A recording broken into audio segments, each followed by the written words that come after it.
Protesters stormed BlackRock's Paris office holding red flares and firing smoke bombs. Demonstrators forced their way into the building that houses BlackRock's office in Paris Thursday, taking their protest against the government's pension reforms to the world's biggest money manager. Videos shared on social media showed protesters entering the senatorial office block, located near the Opera Garnier, Opera House, holding red flares and firing smoke bombs. About 100 people, including representatives of several labor unions, were on the ground floor of the building for about 10 minutes, chanting anti-reform slogans. BlackRock's office is located on the third floor. The meaning of this action is quite simple.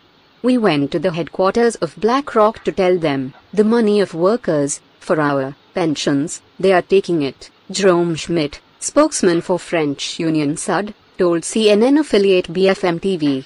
BlackRock declined to comment. Nationwide protests against the French government's plan to raise the retirement age for most workers from 62 to 64 have now entered their 11th day.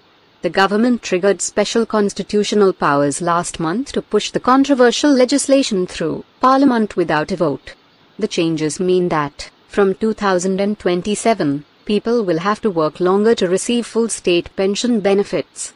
BlackRock, the world's largest asset manager, has played no part in the pension reforms.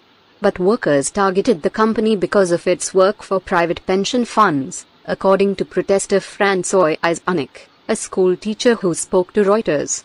The government has said the pension legislation is necessary to prevent a looming funding deficit, but the reforms have angered workers at a time of rising living costs. French inflation fell last month from a record in February, thanks to a sharp slowdown in energy price rises, but food price inflation accelerated.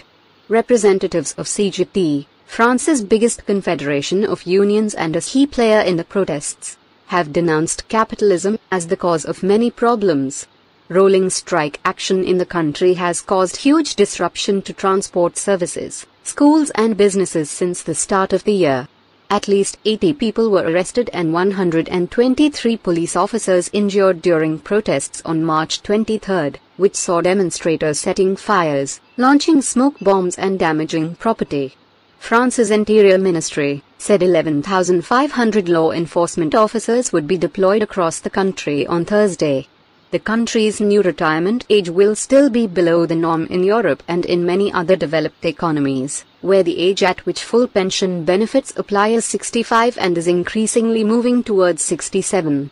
State pensions in France are also more generous than elsewhere.